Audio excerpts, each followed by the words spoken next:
Summary of the Sisters by James Joyce. The storyteller is close with a neighborhood priest named Father Flynn. Father Flynn has had several strokes and is likely to die soon. The young person telling the story checks on the old priest every day to see if he is still living by going by the church where he lives. Even though the narrator cares about Father Flynn, he is also looking forward to the priest's death because he wants to see what happens to Father Flynn's body when he is struck by lightning.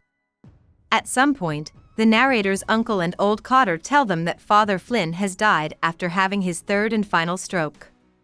One person in the narrator's family seems to be upset more than anyone else.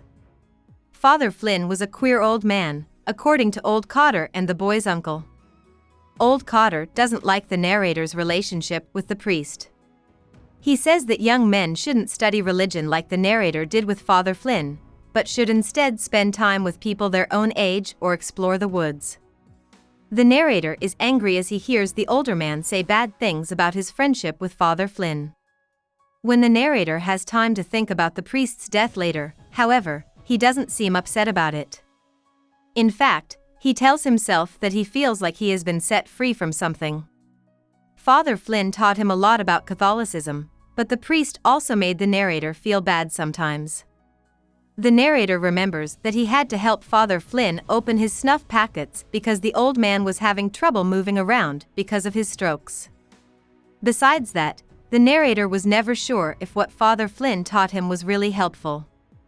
The person telling the story thought Father Flynn's lessons about the Catholic Church were pretty easy, but it seemed like he liked making them more difficult.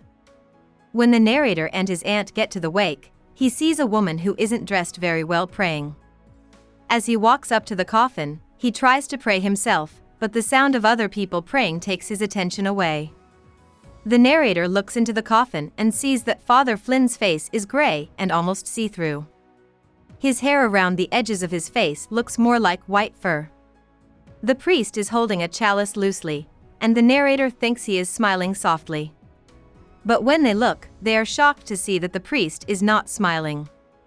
This person telling the story and his aunt talk to Nanny and Eliza, the two sisters who took care of Father Flynn when he was old. In contrast to how gross the narrator describes the priest's body, the sisters say over and over that he had a beautiful death or was a beautiful corpse. They talk about how sad they are about Father Flynn's death and say that he wasn't hard to take care of, even though they had noticed he was going crazy before he died. Nanny thinks that the priest's sickness began when he broke a chalice.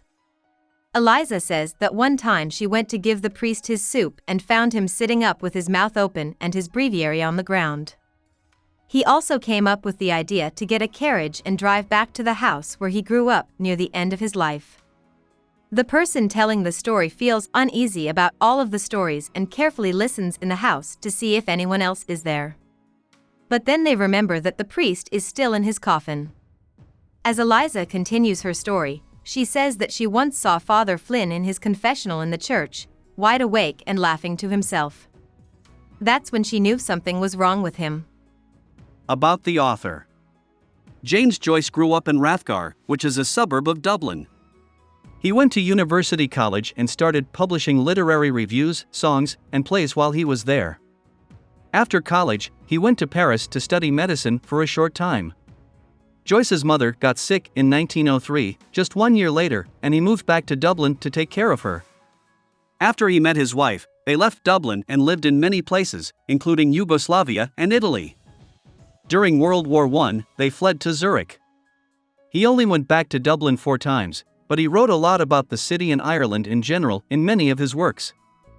Joyce got advice from the artist Ezra Pound, who helped him get a portrait of the artist as a young man published in 1916.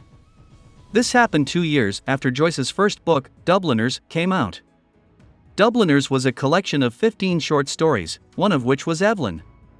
Joyce's reputation as a modernist writer grew after these 2 books, but it grew even more after Ulysses came out in 1922. Ulysses was praised as a work and banned in many countries for being too rude. Joyce kept working after Ulysses. In 1939, he came out with Finnegan's Wake, which was even more avant-garde than Ulysses.